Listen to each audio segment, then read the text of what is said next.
Good afternoon, everybody. I'm here with Senator Bryan Townsend, who is the state senator from Southern Newark. He's also the majority whip, member of the Democratic Party, and more importantly, he's also the chair of the Senate Committee on Health Issues.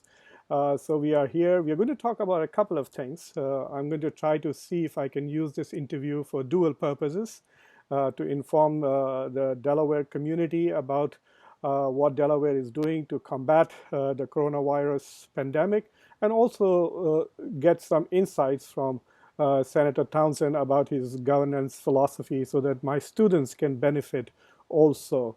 So, so Brian, without much ado, you are familiar with all the developments that are going on with regards to coronavirus pandemic in Delaware. Can you just update us as to where we are?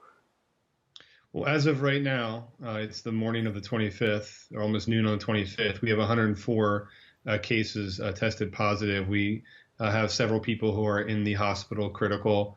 Thankfully, no one has passed away so far.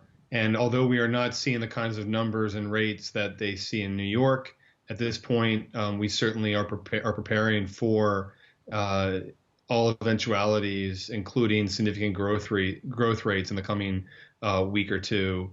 Governor Carney has issued a stay-at-home order and issued a list of businesses that need to be closed. Other businesses can be open but have to observe social distancing practices.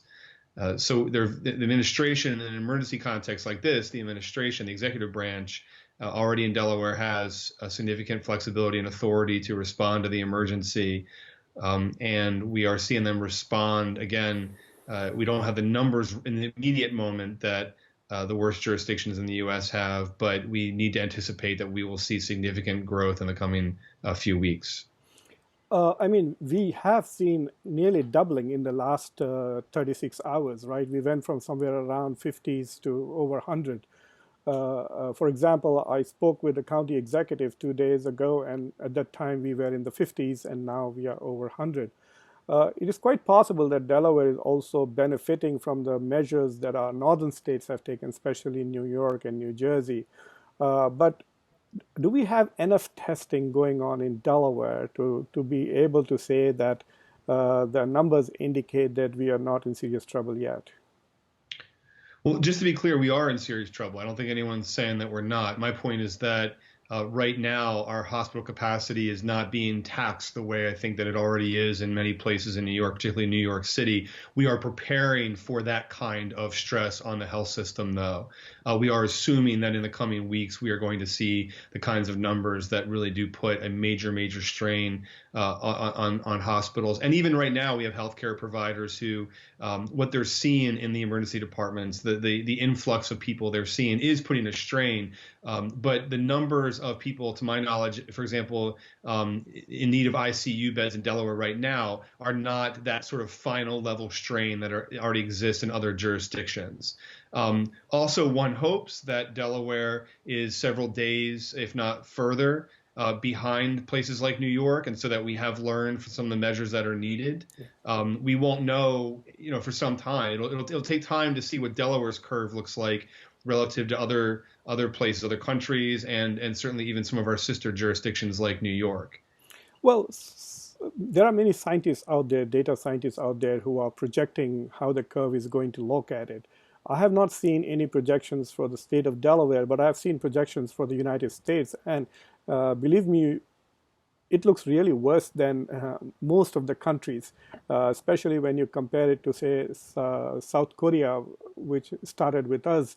Our curve is pretty much at 45 degrees, whereas South Korea's is much lower, which shows that South Koreans are doing a much better job of, as they call, testing, tracking, and treating them. And we seem to be lagging behind technologically.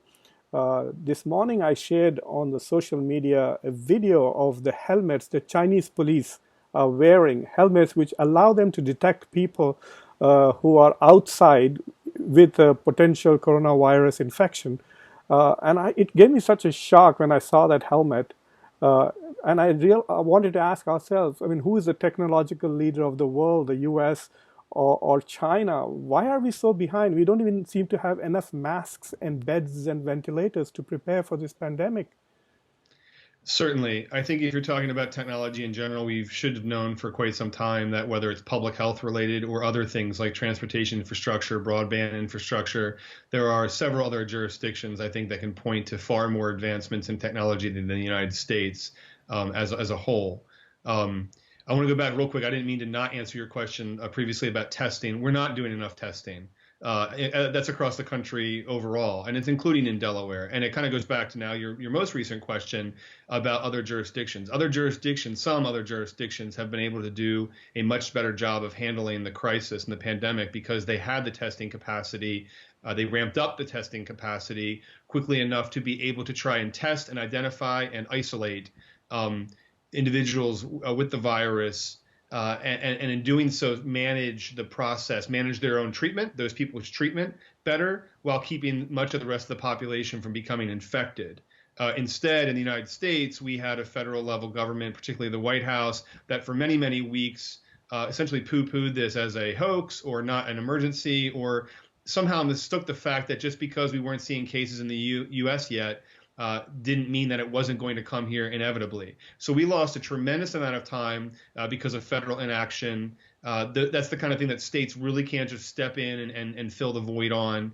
And so to try to compare ourselves to other countries, right now we already know that we have not done anywhere near as good a job on the front end as some other countries have. That's even setting aside the legitimate points about whether or not certain measures and civil rights in other countries could be adapted here in the United States in this kind of crisis. Just from a pure testing capacity perspective, the United States, the federal level, the White House dropped the ball. And so now we're trying to figure out the state level, how to quickly compensate for that. The federal level now is starting to take some action with regard to economic recovery. But then you hear the president say, I think 2 weeks should be good and let's all be back in churches on Easter. And that's just entirely opposite the guidance that public health experts are giving right now.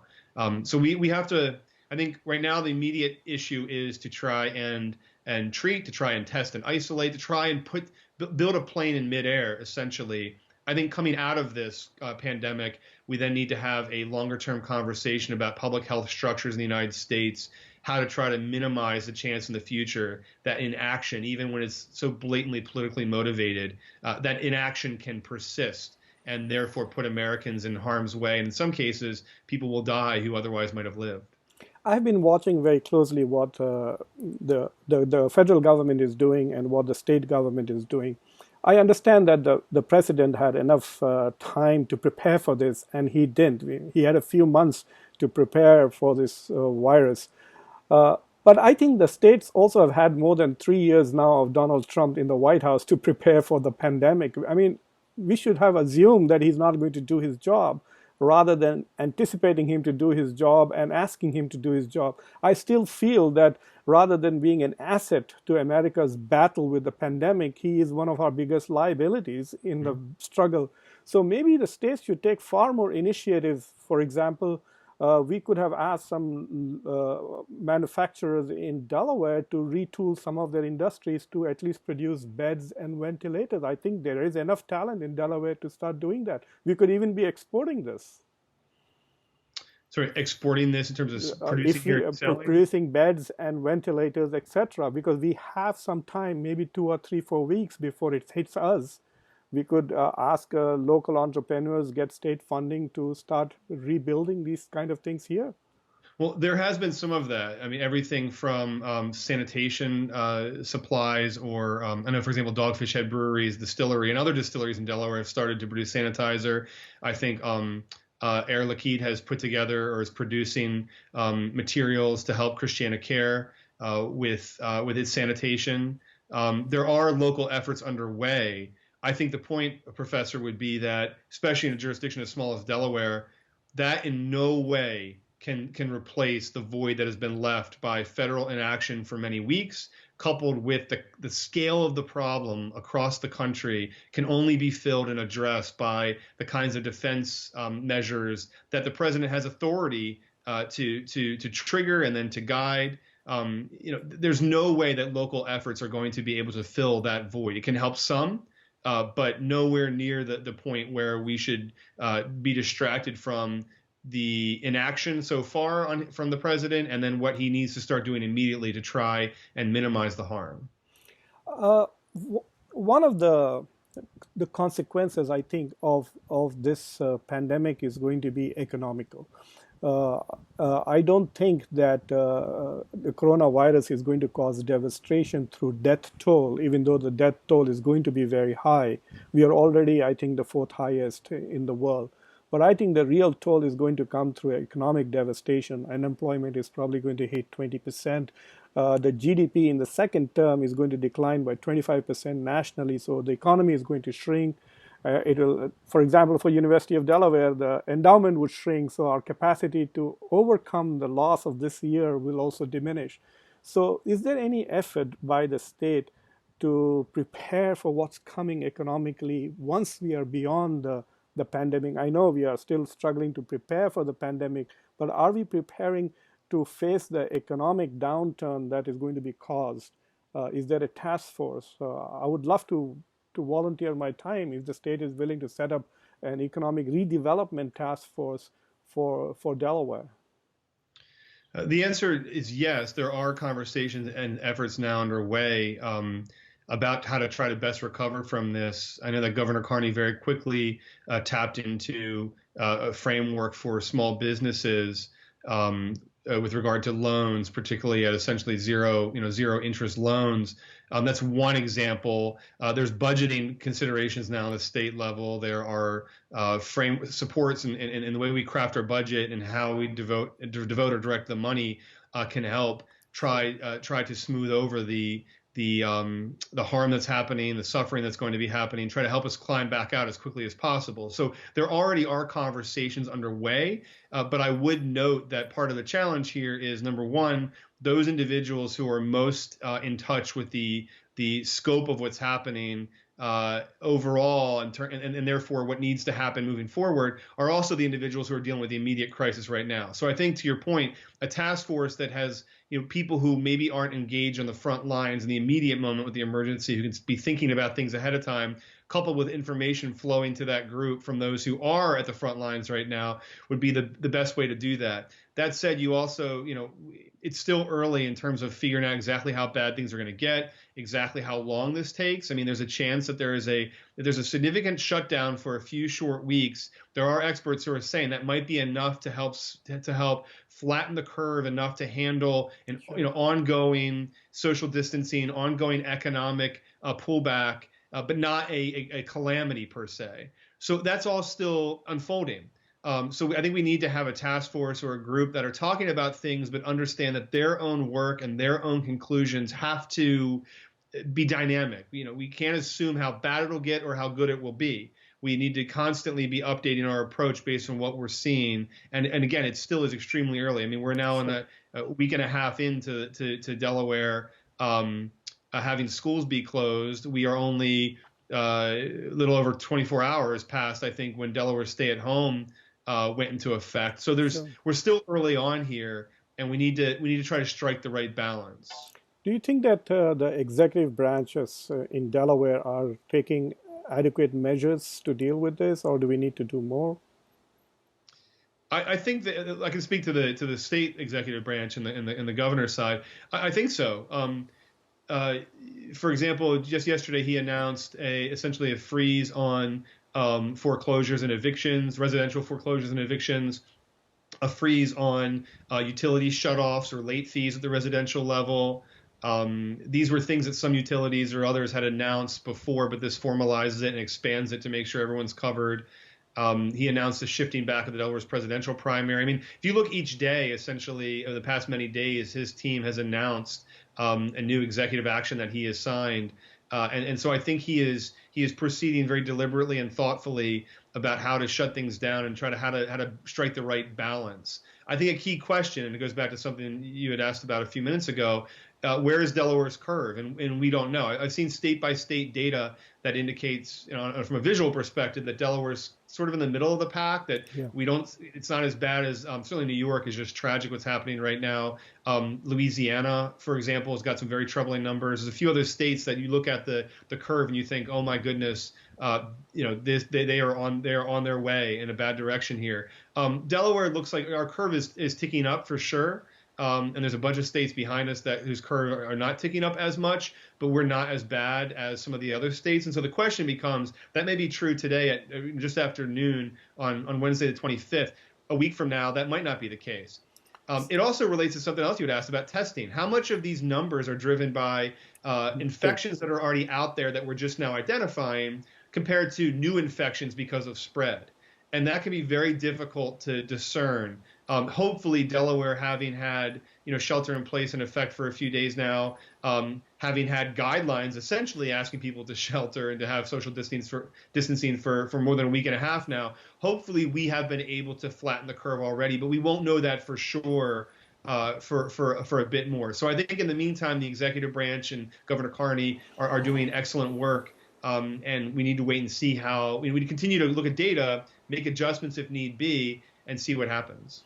See, one of the dangers is that because of social distancing and the measures that we take, if the curve is flattened a little bit, we might be tempted to ease those conditions, and then it's quite possible that may lead to the curve rising again. So some of these decisions, I think, will require a lot more closer study of the data and the curve.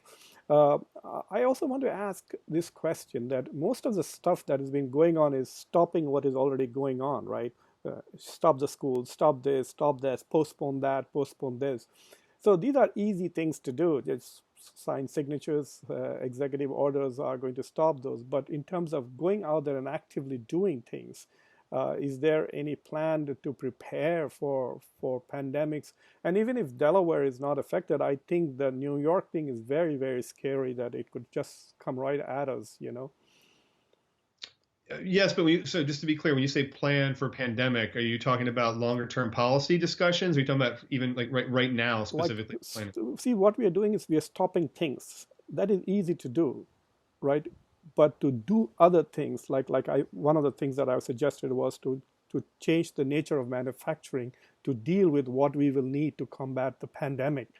Those kind of initiatives are not to be seen, So a few things. Number one, I don't think it's easy to stop things. I think that was shown by last week. Governor Carney visited the Delaware beaches on Friday and was appalled by how much social interactions he saw going on, many of it from people out of state, frankly, people from states nearby who had already had shutdowns and decided to come to Delaware. I don't think stopping things is easy to do. I think that when you're in a jurisdiction or you're in a pocket in Delaware that really looks around and doesn't see much reason to believe it's suffering from any kind of infections right now, yet you're told that you can't go to work or that your business has to shut down. Those are real impacts that aren't so easy to do. Also knowing that later on it's going to have very serious impacts. I do think the conversation, and partly again to your point about longer term thinking, the conversations around mental health, mental wellness, suicide, conversations around how to make up. This isn't just a matter of seniors in college or seniors in high school not being able to walk across the stage, perhaps. It's a conversation about kids potentially with disabilities or certain learning needs, or any student not being able to make up these months of second grade or seventh grade. Students who are younger who really need to have learning exposure, reading exposure. These are the things that are hard to make up, and so these decisions are not are not easy, and the consequences of them are not simple. Again, as to local manufacturing or collections of supplies, that is ongoing. I mean, it's starting to get some more news coverage. There's some announced collection points happening now. I know the Votech schools, Newcastle County Votech, it turns out have a significant amount of resources for their own kind of education programming that can be donated, and they have donated them to health providers. The idea of firing up factories and making new products, again, I mentioned, is happening from certain kinds of sanitation perspectives right now. As regards to PPE in Delaware, I know there's been conversations about whether or not certain capacity is there. So it is happening, Professor, to some extent. But again, it pales in comparison to the kind of effort and mobilization and volume that can really only be achieved through the highest level of executive action at the federal level, period. I'll mention real quick too, Delaware health experts have been looking at our health capacity, looking at underutilized or new health facilities that weren't intended for what's about to happen and how to repurpose them. So those conversations are happening. It's not just a stroke of a pen and closing down schools. And even, by the way, when that happens, we have to be very attentive to the fact that there are kids who go hungry when schools are not open. We have to be attentive to the fact that there are children who are abused when they have to stay home more. We have to be attentive to the fact, and there's news coverage as of this morning, I think, that talks about this, domestic violence rates go up when families have to spend more time together in the home. So there are real secondary consequences to the various decisions that are being made. I think frankly all level-headed public health experts would tell you we've got to contain this virus. But then we also have to understand how to manage these secondary consequences, which is why it makes it very difficult to just make these decisions as quickly as some people might want them to be made. But again, I think at Delaware anyway, we have made key decisions, and Governor Carney has taken key action that we hope will flatten the curve. To your point about seeing data, the challenge is, well, on what timeline are we looking? Because numbers are jumping up. Yes, they've doubled every 3 to 5 days. We're kind of on that pace. Again, new testing versus new transmission is very different. So we have to try to interpret the data as best we can, see the totality of it, and then make good decisions. And I just think that, what you're seeing out of the White House is just denial of reality and denial of data and just ideology, pure ideology. That's not the answer. But we've got to sort out good questions from bad and ask them and then make these key decisions. How are we financially set up as a state to handle this crisis? I mean, I forgot what happened with our budget. There were lots of discussions about how to spend the $250 million surplus that we had. And it is in moments of crisis like this, we appreciate the fact that our Constitution does not allow us to go into deficit spending. But still, how are we set financially to handle the crisis in the next few months?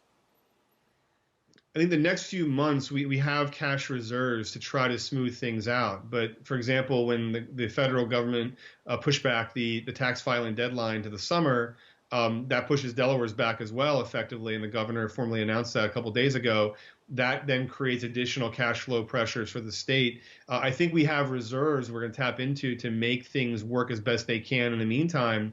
I think that the longer term, sort of medium to longer term, even short term in terms of the next 12 to 18 months, it's unclear. It's unclear how bad an effect this is all going to have on the economy. It's unclear how quickly we'll recover. I mean, more to the point, we know there are tons of layoffs. We know there are tons of unemployment. The issue becomes, how quickly do we recover from all of that? And that remains to be seen. So in the immediate moment, I think the state has cash reserves to try to get through the next few weeks and months. But beyond that, how bad is the immediate financial hit? And then again, professors, we talked about how bad is that on different pockets of society that deserve support, that need support, that are the ones most uniquely hit by this. We've still got to sort all that out. And I think be very empathetic and be very person-focused in crafting our solutions. See, in moments of crisis, I feel so helpless. I have a cardiac condition. So for me, I'm one of the potential targets, people who are exposed, higher risks to coronavirus. So yet we feel this strong impulse to do something. And so I'm doing these interviews about the state of coronavirus in Delaware. But as somebody who is in the legislative side of the government and not in the executive side of it, I'm sure you feel a stronger urge to do something for Delaware. And are you limited by your position, or does it also empower you? Like, how does your status as a legislator enable and disable you to deal with the crisis? So by the very nature of a legislature, it's very different from an executive branch authority. I mean, we already had a framework in place in Delaware for emergency powers for the governor for this exact kind of reason. So he's empowered by the nature of his executive position generally, and then by this kind of statute we already have, the kind of law we already have, to take emergency action, to be the general right now. And he's got his team around him. A legislature is just a very different kind of body by design. I will say the governor and his team have been very receptive to legislative input. I think they understand that we have connections in the community and a role in the community that creates very valid perspectives that we have right now. His team has been very open to ideas. I'm a member of legislative leadership, the Senate Majority Whip, and so I've been on legislative leader phone calls with the governor's team, beyond just the phone calls that he also has offered up to all legislators, particularly on the health side. So it's not as if legislators are not involved right now. It's just that we are not passing laws, but we had already passed a law that enables the governor to take immediate action. So I don't have any concerns. And by the way, I'll say too, I appreciate having information from the governor's team and others in the community, but I'm really trying to strike the right balance of not reaching out and getting on a phone call and saying, hey, I want immediate answers. I want immediate updates. I want to be like I'm in that room too. Because I just don't think that that's necessarily the most productive thing for legislators to do, that we don't all have to know exactly what is happening in real time. Not only is that not the nature of the legislature in general, it's also in a pandemic like this, just not what our role is when the governor's got emergency powers and emergencies to deal with. And again, I think that the governor's been fantastic and his team have been stellar in keeping the lines of communication open so we do have close to real-time updates. In some cases, real-time updates, but very close to it. If not, I'll also note that to your point about like volunteering or engaging, even as individuals, I have two parents who are both in the vulnerable category, and my wife and I are expecting our second child in about 6 weeks, 7 weeks. So she's in a vulnerable category, and it really has put me in a position personally where I would like to go out like, literally on the ground and do certain things that I'm not positive is the best thing to do, or maybe more to the point is clearly not the best thing to do. So set aside the legislative role, just the humanistic role, the community volunteer, service-oriented person role. It has been difficult to not be able to fully do what I would like to do in that kind of context. But I also think that in some ways, as the governor's team does their emergency roles right now, legislators can and should, and in some cases are, thinking longer term, having those kinds of conversations, thinking about the structures of the issues that we need to address coming off the immediate few weeks of emergency, and then go from there. In some ways, it's almost like being a relief pitcher. At some point, stepping in and being in a different position, literally from like a fatigue perspective, to kind of play a different role. I want to switch gears a little bit. One of the consequences of the pandemic is that universities have all gone online, and now we have to teach online. I'm teaching two classes this semester, one on good governance and one on political ideologies, and I would like to get some input from you. From a good governance perspective, of course, leadership is critical, and great leadership can overcome systemic deficiencies, and we are experiencing the opposite. I think bad leadership, in spite of a good system in place. But I've also noticed that because we are a free society, because we respect civil rights, etc., there are certain measures, necessary measures, that we are unable to take. For example, the images coming out of Florida, the spring break celebrations on the beaches, and I was horrified. Look, if you're going to go to the beach and stay there, that's fine. But if you're coming back to Delaware, that was worrying. Even though I'm being responsible, you are bringing the pandemic back to us. So, and there's nothing that we could do about it, right? We couldn't enforce a certain conduct or behavior, the kind that China, India nearly is under curfew right now for the next 21 days. So that is not something that we could do. 1.3 billion people. Can you imagine that for 21 days they are all under lockdown? So those are the kind of measures very difficult. I heard that Liberty University is opening today and people are going back to the university in Virginia. So given that, do you think that the frequency of these pandemics is probably going to increase? This is the third major crisis we have this century. We had the 9/11, and then we had the 2008 financial crisis, then we had the Ebola crisis, 2014, and now we have this. Do you think that our system is ready and prepared from a government structure to handle crisis? I think well, in some ways it is. I mean, structurally, I think it is, although there are improvements that can be made, particularly in the terms of public health coordination among 50 different states.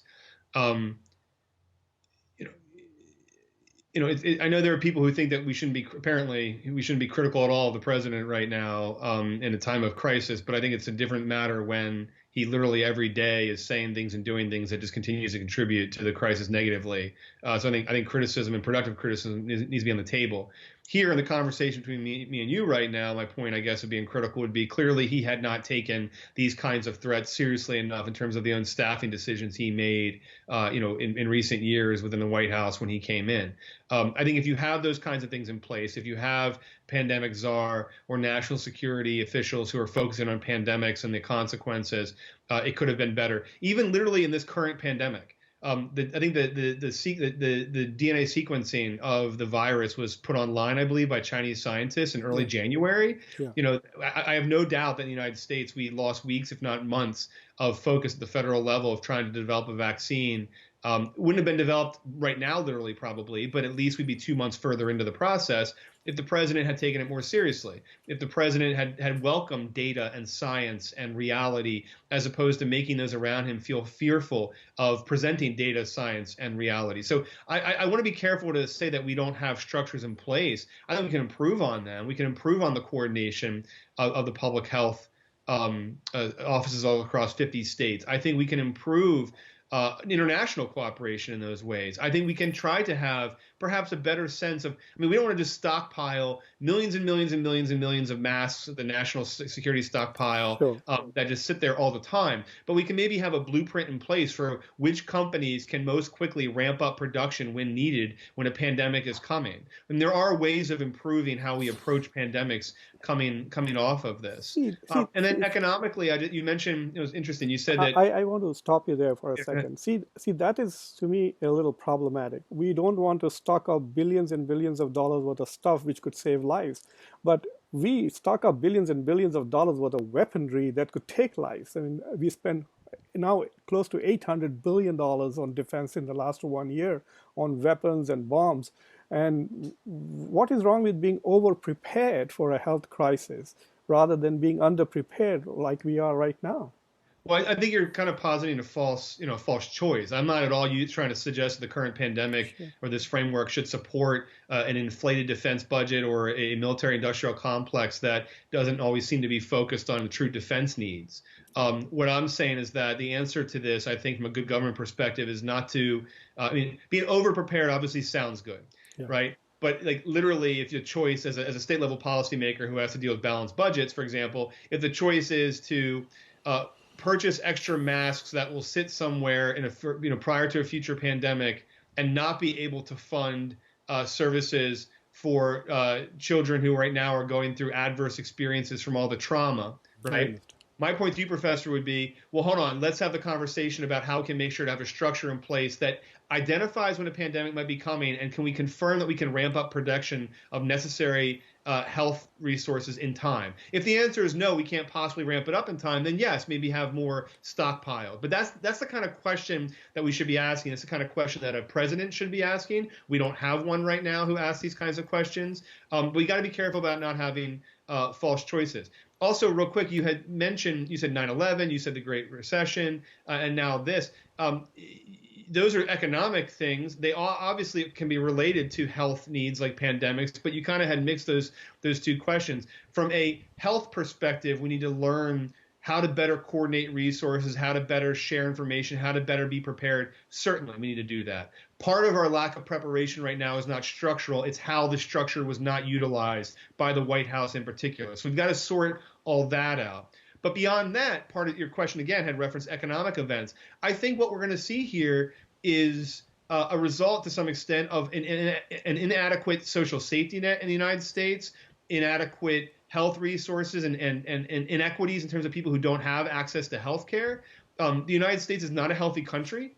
And so to the extent that the virus is finding out individuals and taking the lives of individuals or hurting individuals who have underlying medical conditions, we need to do a better job of trying to avoid preventable underlying medical conditions. So I think that across the board, we need to learn a lot about how to be a more resilient society. Part of being more resilient is having more equity, is having more fairness in our structures, of having people who don't have to fear going from just missing one paycheck.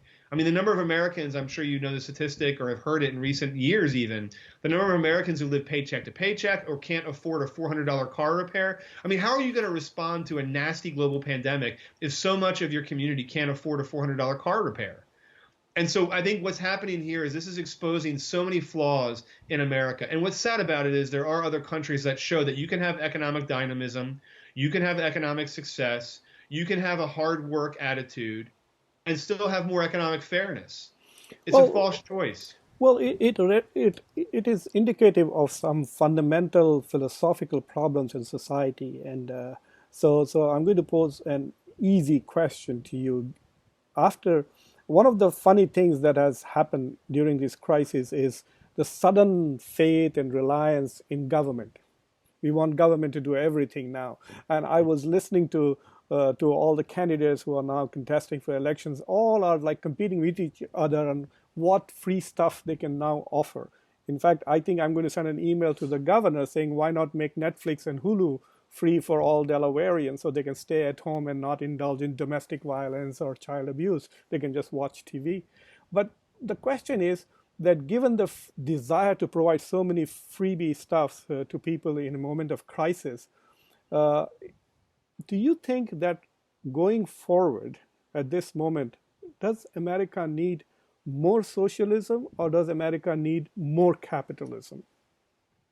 Well, I think the socialism versus capitalism debate we've seen in the election cycle in particular has basically been based on misunderstandings of what the terms even mean, frankly, Hmm. flippant usage of them. I mean, I get that these terms are used to try to cause people to retreat to their political corners and pound their chests and act like they know what they're talking about or act like, they've made up their minds. And so I think it's an unfortunate use of terms that in an academic discussion, can be very different. I think to the heart of your question, though, yes, in a pandemic, people then turn and say, okay, well, who is there to help? And it's no surprise at all that government plays a stepped up and different kind of role.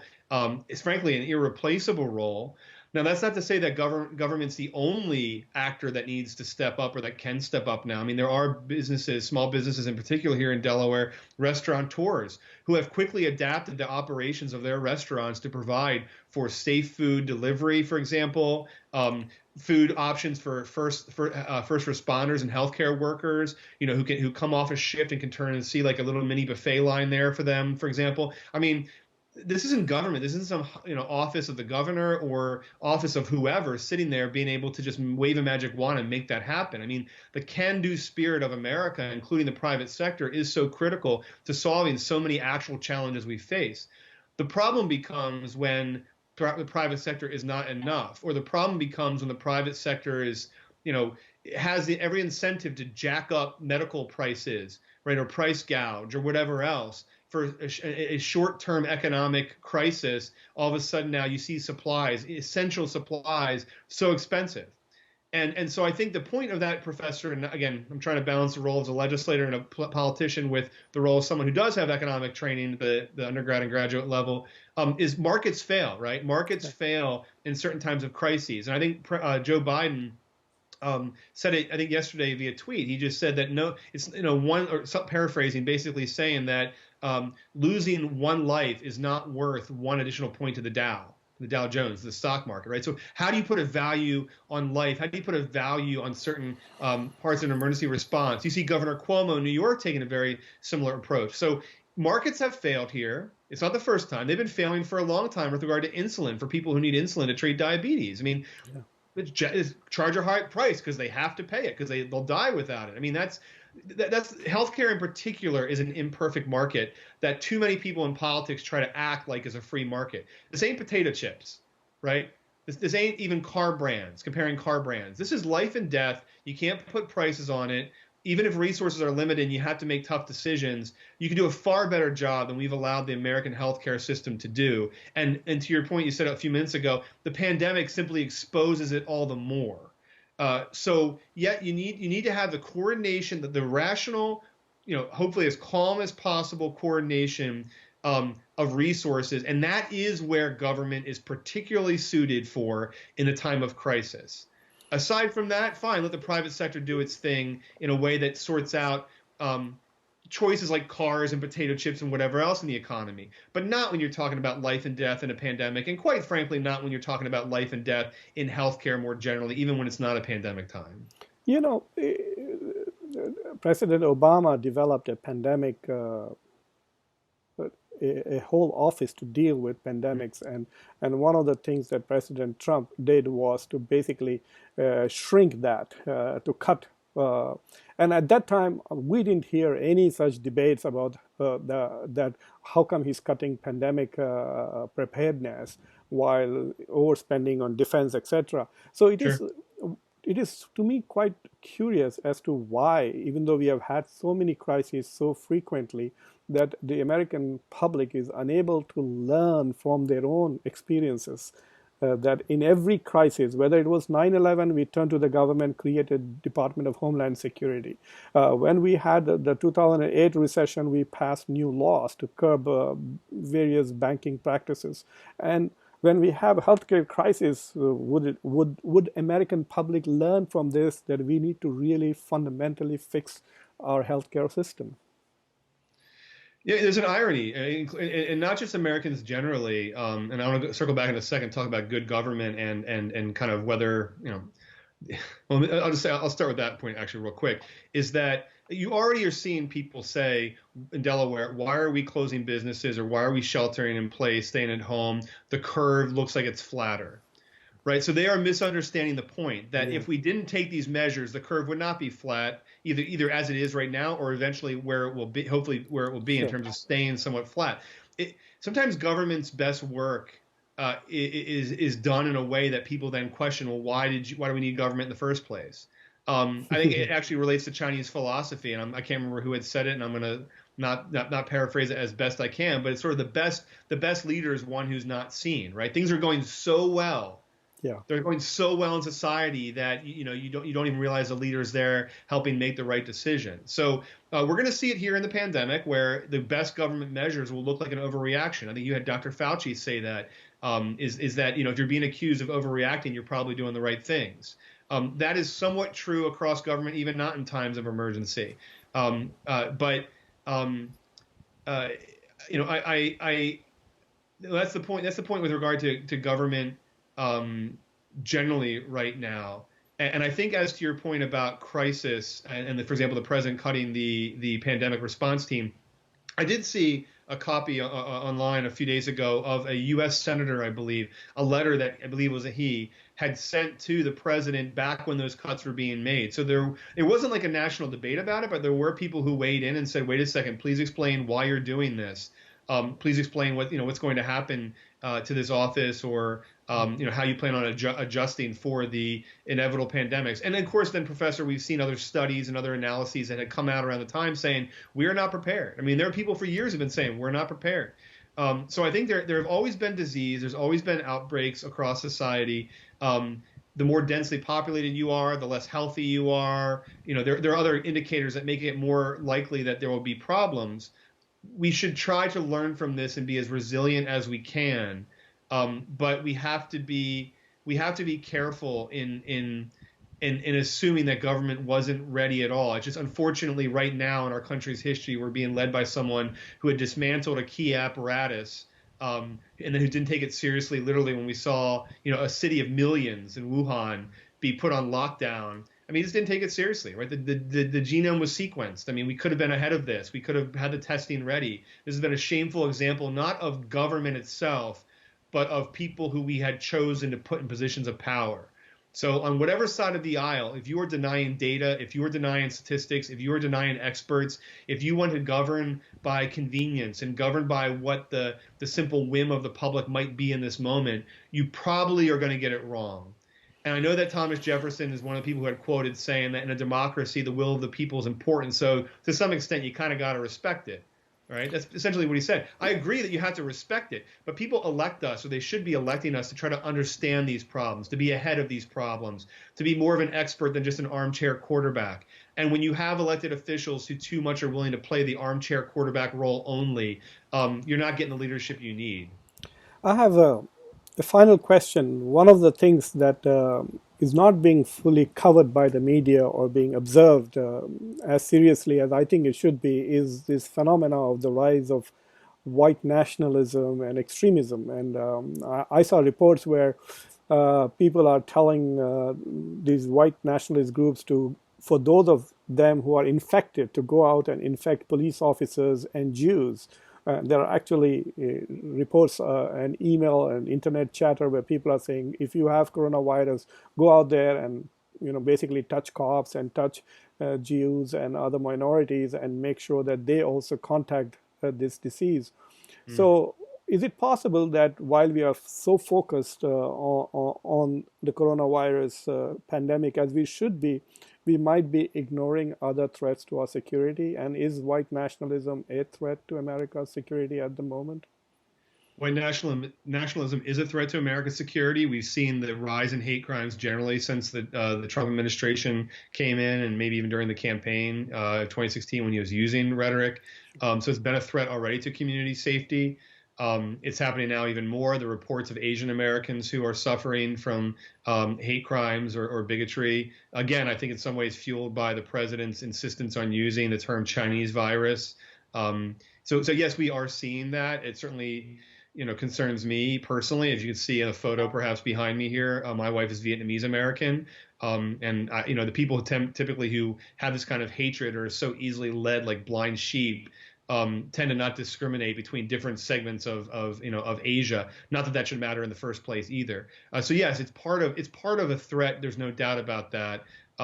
It's part beyond the issue of Asian hate crimes and Asian American hate crimes happening right now. To your point in the hypos you gave, calls of white nationalists to go against law enforcement, to go against the Jewish community. I mean, it's simply the effectuation or extension of hatred that has existed in so many forms for so long, and perhaps always will in some people's hearts. But we as a society, we as a government, to some extent, within that society, can do a far better job by not electing people who are going to fan the flames, but rather elect people who are going to help extinguish them.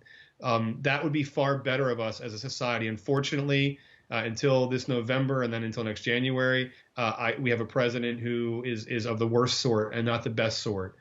So we've got to try and fix that. But yes, whether it's white nationalism or more broadly, we've talked a little bit about domestic violence crimes, child abuse crimes, other kinds of crimes or instability that's going to come as a result of the economic and health instability we're suffering right now. It's a serious problem. Mental health, wellness, addiction, suicide, things that are going to now probably spike because of what's happening here, is a problem. It's partly an extension that we live in a society where so many people live on the edge. You can't afford a car repair. What are you going to do in a global pandemic when your job is gone and you're not sure how to make it? We need a society that's far more focused on truly, truly facilitating the American dream, that hard work will pay off. We need a society that, and it goes back to your question, socialism v. capitalism. I reject both terms because I think capitalism is a creator of wealth, but then how you make sure the wealth is put productively and sustainably is the key. Societies in Europe are shown to have more social mobility than America. That's the American dream. It's supposed to be social mobility.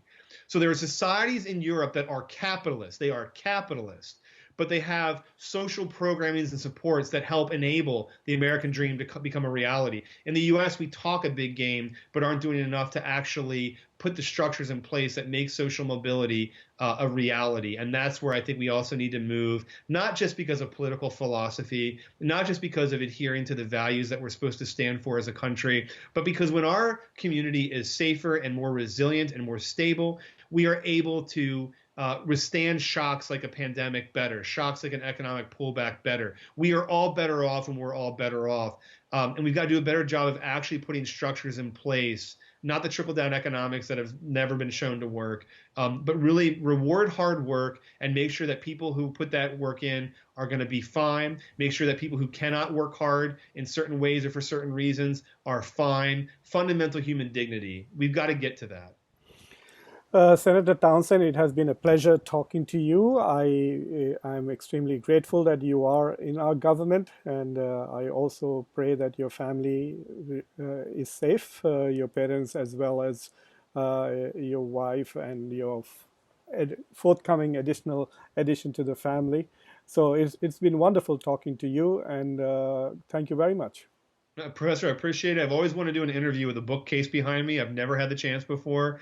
And the only one we really got is my son's bookcase. So we're reading a lot of these books. These aren't fake, these are real. And we're reading a lot of them, Dr. Seuss in particular, Curious George in particular, and as we are at home here sheltering in place. So I appreciate the chance to join you, and I wish your students the best and wish you and your family be safe. And anyone who happens to watch this, let's just all try to work together to effectuate the values that we talk about to have a better society.